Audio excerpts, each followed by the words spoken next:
कहीं हिंदू ज्यादा है तो पूरे भगवान का याद आता है। हमारे देश में 33 करोड़ देव देवताएं हैं, ऐसा बोलते हैं, क्योंकि वो ब्राह्मण है। ओम प्रकाश जी हमारे पास बोलते हैं कि 33 करोड़ देव देवता है, सच है?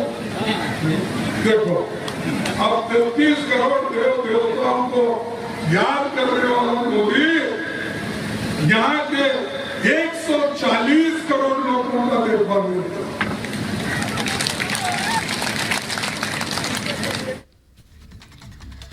तो बात करते हैं मध्य प्रदेश की राजनीति की, जहां गुना लोकसभा सीट पर 7 मई को वोटिंग होनी है। लेकिन इस दौरान तमाम नेता चुनाव प्रचार में जुटे हुए हैं और साथ ही साथ एक दूसरे पर वार करने में भी लगे हुए हैं। देखिए 1 मिनट में पूरी खबर। आप आनंदित हो क्या?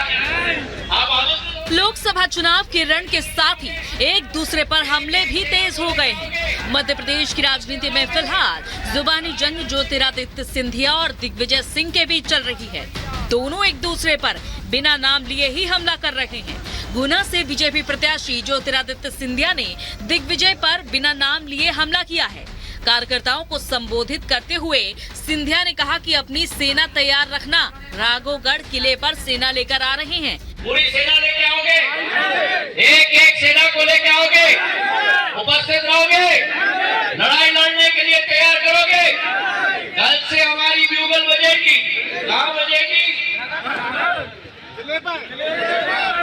बता दें कि बीजेपी ने गुना लोकसभा सीट से ज्योतिरादित्य सिंधिया को प्रत्याशी बनाया है, तो वहीं राजगढ़ लोकसभा से पूर्व सीएम दिग्विजय सिंह 33 साल के बाद मैदान में हैं। Bureau report, Republic Bharat.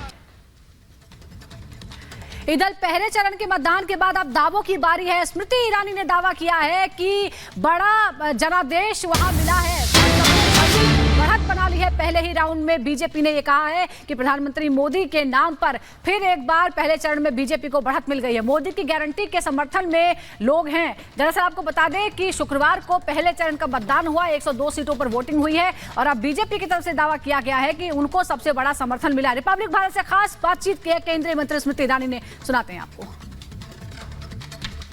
देश में लोकसभा चुनावों के लिए फर्स्ट फेज की आज वोटिंग हो चुकी है। स्मृति ईरानी हमारे साथ बात करने के लिए मौजूद हैं।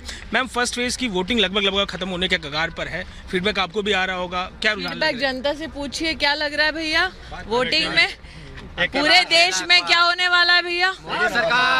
मोदी सरकार का ये पूरे देश में जब आप सुन रहे हैं जनता का कॉन्फिडेंस कि नरेंद्र मोदी को 400 पार सीटें देनी हैं, जनता का उत्साह आज के पहले चरण में भी हमें देखने को मिला। मैं जनता का विशेष आभार व्यक्त करती हूँ कि लोकतंत्र के इस उत्सव में वो शामिल हुए। आगामी फेजेस में भी इसी प्रकार से लोकतंत्र को सशक्त करते हुए अपना वोट जिम्मेदारी से लोग दें, यही मेरी प्रार्थना है।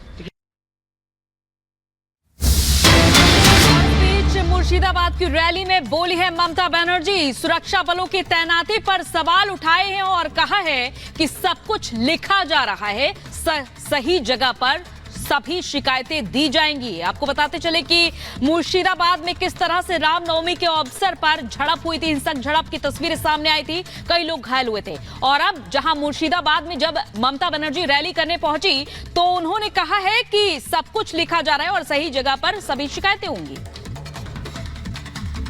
প্রধানমন্ত্রী স্বরাষ্ট্রমন্ত্রী জেনে রাখুন, এখন ইলেকশন চলছে, আপনাদের গভর্নমেন্ট কিন্তু গভর্নমেন্ট ইলেক্টেড হবার পরে আবার নতুন করে বলবেন আমরা ইলেক্টেড গভর্নমেন্ট। যখন ইলেকশন চলে তখন কেয়ারটেকার গভর্নমেন্ট থাকে।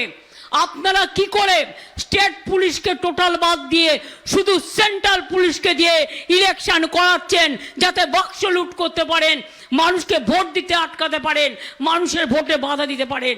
মনে রাখুন, কমপ্লেন আমরা করে রেখেছি এবং আগামী দিন এই ইস্যু কিন্তু আমরা ছাড়বো না, আমরা শেষ পর্যন্ত লড়ে যাব। আমি সব এভিডেন্স পেয়ে গেছি, সব এভিডেন্স দিয়ে প্রমাণ করে দেবো। পাবে তারা যেখানে বাইরে কাজ। तो लगातार टकराव की स्थिति बनी हुई है। मुर्शिदाबाद और बाकी घटनाओं को लेकर ममता बनर्जी ये कह रहे हैं कि सब कुछ नोट किया जा रहा है, कागज पर लिखा जा रहा है और वक्त आने पर शिकायत दर्ज कराई जाएंगी।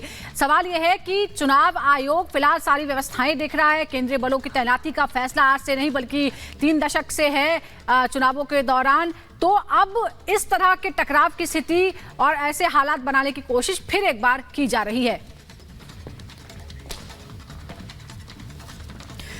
इधर पहले चरण का मतदान संपन्न हो गया, इसके बाद बीजेपी अब दूसरे चरण की तैयारी में जुट गई है। पीएम मोदी, गृह मंत्री अमित शाह और सीएम योगी ने जबरदस्त चुनाव प्रचार किया है। देखिए एक खास रिपोर्ट।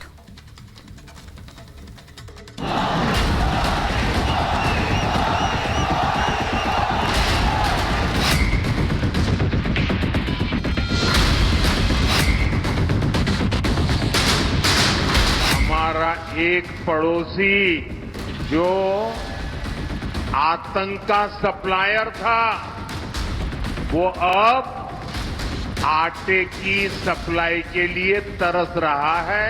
सपा, बसपा, कांग्रेस, इन्होंने पश्चिमी उत्तर प्रदेश में सुरक्षा के लिए खतरा पैदा कर दिया था। लोकसभा चुनाव के पहले चरण का मतदान निपट चुका है। अब 26 अप्रैल को दूसरे चरण के लिए वोटिंग होगी। दूसरे चरण में 13 राज्यों की 89 सीटों पर वोट डाले जाएंगे, जिनमें असम, बिहार, छत्तीसगढ़, कर्नाटक, मध्य प्रदेश, महाराष्ट्र, मणिपुर, राजस्थान, त्रिपुरा, उत्तर प्रदेश, पश्चिम बंगाल और जम्मू कश्मीर की कुल 89 सीटें हैं। इनमें कुल 1210 उम्मीदवार चुनावी मैदान में होंगे और इसलिए दूसरे चरण के चुनाव के मद्देनजर ही प्रधानमंत्री मोदी और यूपी के मुख्यमंत्री योगी 400 पार की हुंकार के साथ धुआंधार प्रचार में जुटे हैं। 2024 में मोदी आपके पास गारंटी लेकर के आया है, गारंटी लेकर के आया है। एक तरफ प्रधानमंत्री मोदी दूसरे चरण में 13 राज्यों में बीजेपी की प्रचंड विजय के लिए महाघोष कर रहे हैं। सपा, बसपा, कांग्रेस, इन्होंने पश्चिमी उत्तर प्रदेश में सुरक्षा के लिए खतरा पैदा कर दिया था। वहीं उत्तर प्रदेश में दूसरे चरण की वोटिंग से पहले 8 सीटों पर योगी जमकर पसीना बहा रहे हैं, ताकि 80 में से 80 सीट हासिल कर प्रधानमंत्री मोदी की 400 पार की गारंटी को पूरा कर सके। शुक्रवार को प्रधानमंत्री मोदी मध्य प्रदेश के दमोह में दहाड़े तो सबसे पहले बिना नाम लिए पाकिस्तान पर निशाना साध दिया। पाकिस्तान को आड़े हाथ लेते हुए प्रधानमंत्री बोले कि आज आटे के लिए तरस रहा है आतंक की सप्लाई करने वाला देश। कई देश दिवालिया हो रहे हैं, हमारा एक पड़ोसी जो आतंक का सप्लायर था, वो अब आटे की सप्लाई के लिए तरस रहा है। आज दुनिया में हिंदुस्तान का डंका बज रहा है, आपको गर्व हो रहा है। आप अमेरिका में भी भारत की वाहवाही हो रही है, आपको गर्व हो रहा है। ये मोदी ने नहीं किया, ये जो हुआ है ना, वो आपकी एक वोट की ताकत के कारण हुआ है। ये आपने किया है, आपके एक वोट ने करके दिखाया। मोदी यही नहीं रुके, मोदी जनता से बोले कि अपने वोट की कीमत समझिए। सही वोट से ही भारत का डंका बजा है। इसके साथ ही कांग्रेस पर भी मोदी ने करारा हमला बोला। मोदी ने कहा कि कांग्रेस ने देश को कमजोर करने का काम किया है। इंडी गठबंधन की सच्चाई बताना चाहता हूं। दशकों तक कांग्रेस ने भारत के डिफेंस सेक्टर को कमजोर बनाए रखा। ये लोग सेनाओं के लिए हथियार खरीदने में भी अपना स्वार्थ देखते थे। पूरे देश ने देखा है कि कैसे इन लोगों ने पूरी ताकत लगा दी कि हमारी वायुसेना सशक्त न हो, देश में रफाल लड़ाकू विमान न आए। ये भाजपा सरकार है जो हमारी सेनाओं को